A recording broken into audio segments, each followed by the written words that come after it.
मित्रांनो नमस्कार, आपण पाहतात आमचं चॅनल। आम्ही प्रत्येक वेळी धम्माची जानकारी आपल्यापर्यंत पोहोचवण्याचा प्रयत्न करतो।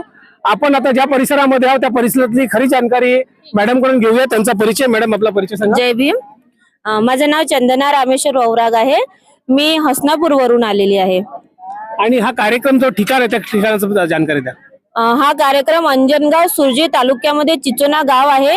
तिथे त्याच्या आतमध्ये 2 किलोमीटर 3 किलोमीटर अंदर बुद्धवन हा सह्याद्री पर्वताच्या कुशीत चिखलदरा साइड मध्ये आहे। कार्यक्रम आज जो होता, कार्यक्रमाची काय रूपरेषा होती? कार्यक्रमाची रूपरेषा अशी होती की 4 फुटाची भगवंताची प्रतिष्ठापना मूर्ती होती आणि हा कार्यक्रम दरवर्षीच इथे साजरा केला जातो। यावर्षी इथे बुद्धाची मूर्तीची प्रतिष्ठापना होती, त्याबद्दल हा कार्यक्रम आयोजित करण्यात आला होता। पुढे हा कार्यक्रम कसा असणार? पुढे इथे बुद्धाची याच्यापेक्षा पण उंच अशी प्रतिमा म्हणजे इथे पुढच्या वर्षी प्रतिष्ठापना करण्यात येणार आहे।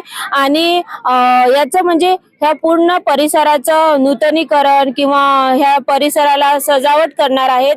आणि इथले जे आयोजक आहेत ते आयोजक पुढच्या वर्षी सुद्धा याच्यापेक्षा सुद्धा सुंदर कार्यक्रम असा ठरवतील। आमच्या चॅनलच्या माध्यमातून धम्माच्या बाबतीत काय सांगाल? धम्माच्या बाबतीत सांगायचं झाल्यास धम्म म्हणजे बुद्धमय देश आहे, बुद्धाचाच देश आहे। आणि जिथे तुम्ही उत्खनन करसाल तिथे बुद्धच तुम्हाला मिळतील। आज ह्या सह्याद्री पर्वतावर ह्या पर्वतावर आम्ही बुद्धवन प्रस्थापित करत आहोत। आणि बुद्धच जिथे आहे तिथे बुद्धच आहे। बुद्धाच्या मार्गाने चला। बुद्धाने शांतीचा मार्ग दिला, अहिंसेचा मार्ग दिला। आणि बुद्धाने म्हटलं अत दीपो भव, म्हणजे स्वतःचे मालक स्वतः बना, स्वतःचा प्रकाश स्वतः बना। आणि बाबासाहेबांनी म्हटलं शिका, संघटित व्हा आणि संघर्ष करा। हे 2 वाक्य जर आपण जीवनात अवलंबले तर आपला विकासच विकास आहे आणि प्रगतीच प्रगती आहे।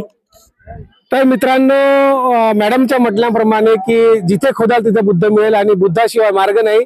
याबद्दल तुमचा काय मत आहे ते आमच्या चॅनलला जरूर कळवा। लाईक करा, शेअर करा, सबस्क्राईब करा। धन्यवाद।